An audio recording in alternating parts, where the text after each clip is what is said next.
কথা হয় আলভারেজকে নিয়ে, কথা হয় লাউতারো মার্টিনেজকে নিয়ে, মেসিকে নিয়েও, মেসি গোল পাচ্ছিলেন না সেটা নিয়ে আমরা অনেক কথা বলেছি, এমিলিয়ানো মার্টিনেজকে নিয়ে কথা হয়েছে। একজনের নাম মনে হয় আমরা মাঝে মাঝে আসলে ভুলে যাই, সেটা হচ্ছে এই রড্রিগো ডি পল, যিনি মেসির বডিগার্ড হিসেবে আসলে পরিচিত মাঠের বাইরে। মাঠে তার ইনফ্লুয়েন্সটা তো এই ম্যাচেও একদম ক্লিয়ারলি দেখা গেছে। নাবিল ভাই সত্যি কথা বলতে নট অনলি দিস ম্যাচ, আপনি যদি থ্রু আউট দ্য টুর্নামেন্ট দেখেন 5টা ম্যাচ খেলে ফেলেছে আর্জেন্টিনা। আমার কাছে মনে হয় যে 5টা ম্যাচই, একটা ম্যাচে সে স্টার্ট করেনি, বাট বাকি সবগুলি ম্যাচে যদি দেখেন সেখানে রড্রিগো ডি পলের আসলে কন্ট্রিবিউশন আমার কাছে মনে হয় যে মিডফিল্ডে সব থেকে বেশি ছিল। এবং এই ম্যাচেও আসলে তার পাসিং জোনটা দেখছি আমরা, এবং তার যেই পাসিং এর স্ট্যাটিস্টিক্সটা আমরা এরপর দেখলাম, সেখানে তার ম্যাক্সিমাম পাসই আসলে ফার্স্ট হাফে টার্গেট ম্যানকে তিনি খুঁজে পেয়েছেন, সেটা লিওনেল মেসি হোক, সেটা আলভারেজ হোক।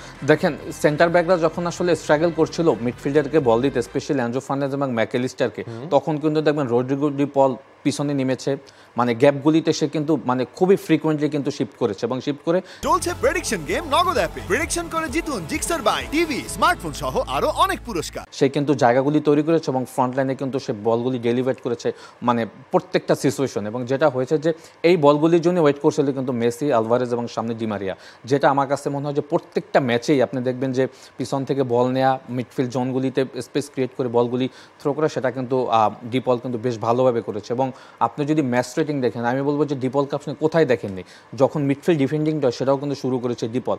সো অ্যানজো ফার্নান্দেজ এবং ম্যাকঅ্যালিস্টার যখন স্ট্রাগল করে তখন কিন্তু দেখবেন যে ডি পলই কিন্তু মেইন ম্যান হিসেবে আর্জেন্টিনার মিডফিল্ডারটা কিন্তু ডোমিনেট করেছে এবং মিডফিল্ডার খেলাটা কন্ট্রোল করেছে। এবং মেসির এই দলটাকে ফাইনালে নেয়ার পেছনেও একজন কারিগর আছে, যিনি আসলে পিলার। যদি আমরা বলি সেই পিলারটা হচ্ছে এমিলিয়ানো মার্টিনেজ। তিনি এই ম্যাচেও 2টা সেভ করেছে এবং একটা সেভকে আপনারা অনেকটা মিলিয়ে নিতে পারবেন 2022 বিশ্বকাপের সেই ফ্রান্সের কোলোমুয়ানি সেই সেভের সাথে, যেটা সেকেন্ড হাফে হয়েছে। মানে বল পেলে না ওর পা বাড়িয়ে দেয় এবং পায়ে আসলে বল আটকে যায়।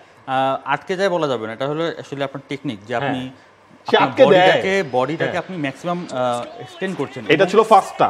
হ্যাঁ, এবং বিষয়টা হলো কি যে আপনি ওই মোমেন্টে ম্যাক্সিমাম কি করতে পারেন, আপনার যেটা করার কথা আপনি সেটাই করছেন। 5 ব্লকস বলা হয় গোলকিপারদের পজিশনটাকে, লাইক আপনি 5টা মানে পজিশন ব্লক করার চেষ্টা করছেন। তো আলটিমেটলি তার যে কাজটা তিনি করছেন, তিনি সেটা করছেন। বাকিটা তো অনেক সময় লাক অফ ফেভার করতে হয়, বাট আপনি যদি দেখেন যে তার বডিটা অনেক বড়, স্বাভাবিক অনেক লম্বা, বাট তার কাজটা তিনি কী করেন, তা আমাকে ভালো লাগছে, তার সেলিব্রেশনটা ভালো লাগছে। ইউজুয়ালি পেনাল্টি সেভ করার পর এই ধরনের সেলিব্রেশন তিনি দেন। হেয়ার স্টাইলেও কিন্তু পরিবর্তন এসেছে আর্জেন্টিনার ফ্ল্যাগ। আমি সবসময় বলি যে এই আর্জেন্টিনা দলে যদি আপনি লিওনেল মেসির পরে সবথেকে বেশি কন্ট্রিবিউশন বেশি কেউ করে থাকে, সে হলো এমিলিয়ানো মার্টিনেজ। স্কুলানি তো আছেই, বাট এমিলিয়ানো মার্টিনেজের কন্ট্রিবিউশন আপনি কোনোভাবেই বলতে পারবেন না 2021 থেকে যদি এই পর্যন্ত দেখেন, মানে প্রত্যেকটা জায়গাতেই। এবং সে কিন্তু আসলে আর্জেন্টিনা দলের জন্য এখন অপরিহার্য হয়ে গিয়েছে। অ্যাট দ্য সেম টাইম তার দলকেও কিন্তু সে প্রত্যেকটা জায়গাতে কিন্তু বুস্ট আপ করার চেষ্টা করছে, সব জায়গাতে। আমি বলি এমিলিয়ানো মার্টিনেজ ইজ ফ্যান্টাস্টিক।